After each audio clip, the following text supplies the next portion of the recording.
എനിക്ക് പറയാനുള്ളത് അധ്യാപകരും കുഞ്ഞുങ്ങളുടെ മാതാപിതാക്കളും തമ്മിൽ നല്ലൊരു ഫ്രണ്ട്ഷിപ്പ് ഉണ്ടാക്കണം, നല്ല സൗഹൃദം ഉണ്ടാക്കണം.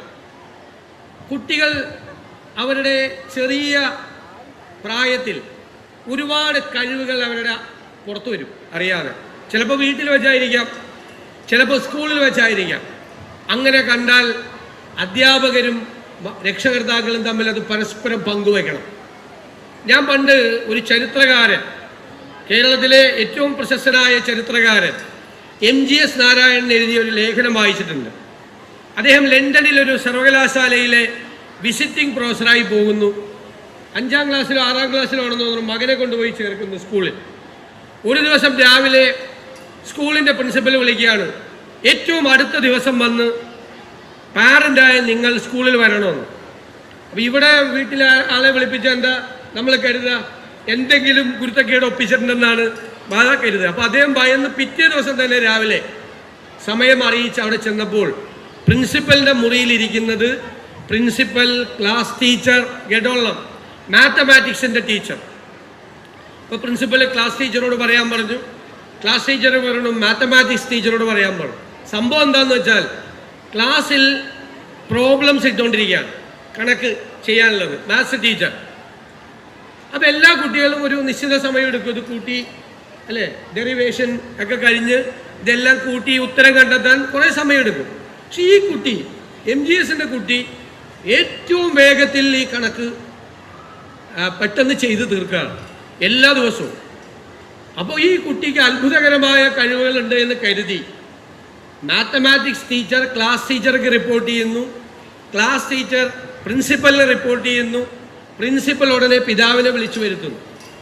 സംഭവം അന്വേഷിച്ചപ്പോൾ എന്താ സംഭവം എന്നറിയാമോ? അവൻ ഇവിടെ പഠിച്ചിട്ടാണ് പോയത്, ഇവിടെ നമ്മുടെ ടേബിൾ പഠിച്ചിട്ടാണ് പോയത്, പെരുക്കപ്പെട്ടിയാണ് അറിയാമല്ലോ, മാത്സിൽ നേരത്തെ പഠിപ്പിക്കും ഇവിടെ. പക്ഷെ അവിടെ പഠിപ്പിക്കുന്നത് ഹൈസ്കൂൾ ക്ലാസ്സിലെത്തുമ്പോഴാണ് ടേബിൾ പഠിപ്പിക്കുന്നത്.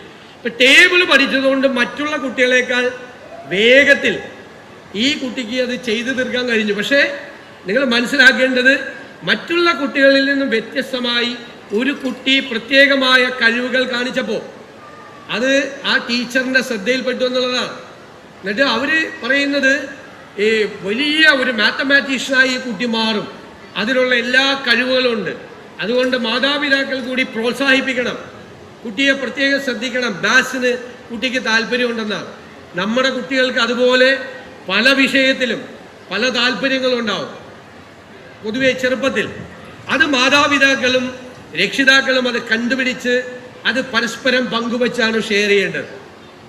എനിക്ക് കുഞ്ഞുങ്ങളോട് പറയാനുള്ളത്, നിങ്ങളൊരു പുതിയ കാലത്താണ് ജീവിക്കുന്നത്, ഞങ്ങൾ ആരും ജീവിച്ച കാലത്തല്ല.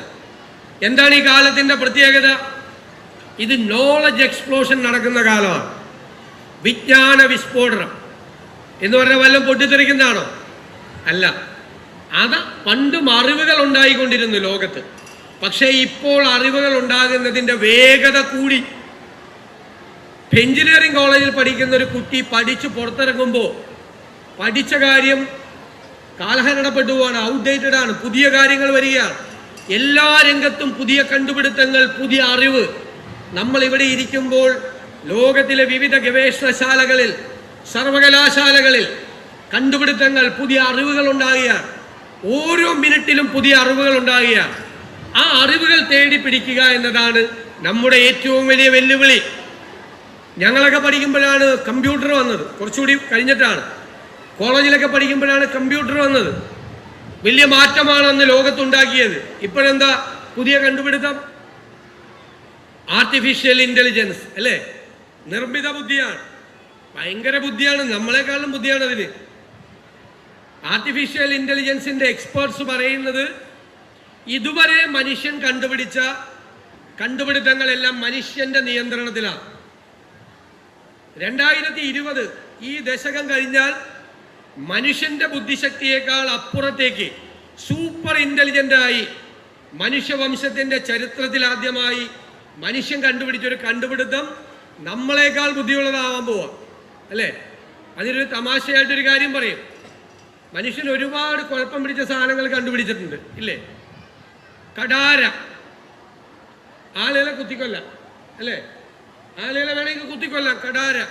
പക്ഷെ കടാര അതേ ഇവിടെ കൊണ്ടുവന്ന് ഈ ടേബിളിൽ വെച്ചാലോ എന്ത് പാവമാണ്. ഒറ്റയ്ക്ക് എഴുന്നേറ്റ് ആരെങ്കിലും കുത്തിക്കൊല്ലോ? ഒരു മനുഷ്യൻ വേണം അല്ലേ? അതുപോലെ ഫുൾ ഓർഡർ ആയിട്ടുള്ള ഒരു റിവോൾവർ, ഒരു തോക്ക്, ആ തോക്ക് ഇതേ ഈ ടേബിളിൽ കൊണ്ട് വെച്ചാലോ? തോക്ക് ഒറ്റയ്ക്ക് എഴുന്നേറ്റ് പോയി മനുഷ്യന്റെ സഹായം ഇല്ലാതെ എല്ലാവരും വെടിവെക്കുമോ? ഇല്ല. ഇനി ഏറ്റവും കുഴപ്പം പിടിച്ച സാധനം മനുഷ്യൻ കണ്ടുപിടിച്ചത് ഏതാ? ബോംബാണ്. ബോംബ് ഒറ്റയ്ക്ക് വിമാനത്തിൽ കയറി ഉക്രൈനിലും പാലസ്തീനിലും പോയി ബോംബിടോ? ഇല്ല. പക്ഷേ മനുഷ്യന്റെ കണ്ടുപിടുത്തം മനുഷ്യവംശ ചരിത്രത്തിൽ ആദ്യമായി ഒറ്റയ്ക്ക് കാര്യങ്ങൾ ചെയ്യാൻ പ്രാപ്തിയുള്ളതായി മാറുന്നു എന്നുള്ളതാണ്. ആ കാലത്താണ് നിങ്ങൾ ജീവിക്കുന്നത്. ഈ വൈജ്ഞാനിക വിസ്ഫോടനം നടക്കുന്ന ഈ കാലത്ത് അറിവ് തേടാൻ വേണ്ടിയിട്ടുള്ള ശ്രമം നിങ്ങൾ നടത്തണം. അറിവ് തേടാൻ, ഇൻ സെർച്ച് ഓഫ് നോളജ്, അറിവ് തേടിയുള്ള നമ്മുടെ അന്വേഷണമാണ് ജീവിതം. അത് പഠനകാലത്തൊന്നും അവസാനിക്കുന്നതല്ല. പുതിയ പുതിയ അറിവുകൾ തേടാൻ വായനയിലൂടെ, അധ്യാപകരിലൂടെ, അറിവുള്ളവരിലൂടെ പുതിയ പുതിയ കാര്യങ്ങൾ അറിയാനുള്ള ഒരു ജിജ്ഞാസ, ഒരു ഉത്കണ്ഠ നിങ്ങൾ നിങ്ങളുടെ മനസ്സിൽ വളർത്തിയെടുക്കണം എന്നാണ് ഈ പ്രവേശന ദിനത്തിൽ എനിക്ക് നിങ്ങൾക്ക് നൽകാനുള്ള എളിയ സന്ദേശം. നിങ്ങളെല്ലാം മിടുക്കികളും കൊച്ചുമിടുക്കന്മാരും ഒക്കെയാണ് ഇവിടെ ഉള്ളത്. ഇന്ന് പെൺകുട്ടികളുടെ വിദ്യാഭ്യാസ കാര്യത്തിൽ നമ്മുടെ നാട് ഒട്ടേറെ മുന്നോട്ട് പോയിരിക്കുന്നു. ഞാൻ കേരളത്തിലെ, ഇന്ത്യയിലെ പ്രധാന സർവകലാശാലകളിലെല്ലാം പോകുന്ന ആളാണ് സ്ഥിരമായി. എൻ്റെ അത്ഭുതം, അവിടെയെല്ലാം ചെല്ലുമ്പോൾ നമ്മുടെ കേരളത്തിൽ നിന്നുള്ള പെൺകുട്ടികൾ പ്രധാനപ്പെട്ട വിദ്യാഭ്യാസ സ്ഥാപനങ്ങളിൽ പഠിക്കുകയാണ്. അവിടെ പഠിക്കുകയാണ് വലിയ കോഴ്സുകളിൽ. വിദേശ സർവകലാശാലകളിലും നമ്മുടെ കുട്ടികൾ പഠിക്കുന്നുണ്ട്. പ്രധാനപ്പെട്ട സർവകലാശാലകളിൽ നമ്മുടെ പെൺകുട്ടികൾ വലിയ മുന്നേറ്റമാണ് വിദ്യാഭ്യാസ രംഗത്ത് നടത്തിയിരിക്കുന്നത്. അപ്പോൾ അവരുടെ ആ കാലടികൾ പിന്തുടർന്നു നിങ്ങൾക്കിഷ്ടമുള്ള വിഷയത്തിൽ ഏറ്റവും, ലോകത്തെ ഏറ്റവും നല്ല വിദ്യാഭ്യാസ സ്ഥാപനത്തിൽ പഠിക്കാൻ നിങ്ങൾ പോകണം. ആ അത്തരം വിദ്യാഭ്യാസ സ്ഥാപനങ്ങൾ, നല്ല സെന്റേഴ്സ് ഓഫ് എക്സലൻസ് കേരളത്തിൽ കൊണ്ടുവരിക എന്നതാണ് ഞങ്ങളുടെ മിഷൻ. ഞങ്ങളുടെ മിഷൻ വിദ്യാഭ്യാസത്തിനെ അതിൻ്റെ ഡെസ്റ്റിനേഷൻ പോയിന്റ് ആക്കി കേരളത്തെ മാറ്റുക. വിദേശ രാജ്യങ്ങളിൽ നിന്ന് പോലും കുട്ടികൾ വിദ്യാഭ്യാസത്തിനായി കേരളത്തിലെത്തുന്ന മികച്ച വിദ്യാഭ്യാസ കേന്ദ്രങ്ങൾ കേരളത്തിൽ ഉണ്ടാകും എന്ന് ഞാൻ നിങ്ങളുടെ തലമുറയ്ക്ക് വാക്ക് നൽകുന്നു. നിങ്ങൾക്ക് അധികം പുറത്തേക്കൊന്നും പോകാതെ മാതാപിതാക്കളോടൊപ്പം ജീവിച്ച് ഇവിടെ ഏറ്റവും നല്ല വിദ്യാഭ്യാസ സ്ഥാപനങ്ങളിൽ പഠിക്കാൻ സൗകര്യമുണ്ടാക്കും. അതിന് ലോകം മാറുന്നതനുസരിച്ച്, ലോകത്തെ അറിവ് മാറുന്നതനുസരിച്ചുള്ള വിദ്യാഭ്യാസ സ്ഥാപനങ്ങളും കോഴ്സുകളും നമ്മുടെ കേരളത്തിലുണ്ടാകും. ജവഹർലാൽ നെഹ്റു ഇന്ത്യയുടെ പ്രഥമ പ്രധാനമന്ത്രിയാണ് സയന്റിഫിക് ടെമ്പറിനെ കുറിച്ച് പറഞ്ഞത്, ശാസ്ത്രബോധത്തെക്കുറിച്ച്. നമ്മൾ കേരളത്തിൽ കൂടുതൽ ശാസ്ത്രബോധമുണ്ടാക്കാൻ ജവഹർലാൽ നെഹ്റുവിൻ്റെ നാമധേയത്തിൽ സയന്റിഫിക് സെന്റേഴ്സുകൾ, സയന്റിഫിക് ടെമ്പറിനുള്ള സെന്റേഴ്സ് ഓഫ് സയന്റിഫിക് ടെമ്പേഴ്സ് ആരംഭിക്കുക. വലിയ മാറ്റം നമുക്ക് പൊതുവിദ്യാഭ്യാസ രംഗത്തും ഉന്നത വിദ്യാഭ്യാസ രംഗത്തും ഉണ്ടാകണം. അതിന് കേരളത്തിൻ്റെ പിന്തുണ വേണം. അധ്യാപക സമൂഹത്തിൻ്റെ, രക്ഷകർത്താക്കളുടെ, കേരളത്തിൻ്റെ പൊതുസമൂഹം, നമ്മുടെ ഏറ്റവും വലിയ, അധ്യക്ഷൻ മന്ത്രി ഇവിടെ സൂചിപ്പിച്ചതുപോലെ ഇൻവെസ്റ്റ്മെന്റ് എന്നുള്ള വാക്ക് ഉപയോഗിക്കാമോ എന്നെനിക്കറിയില്ല.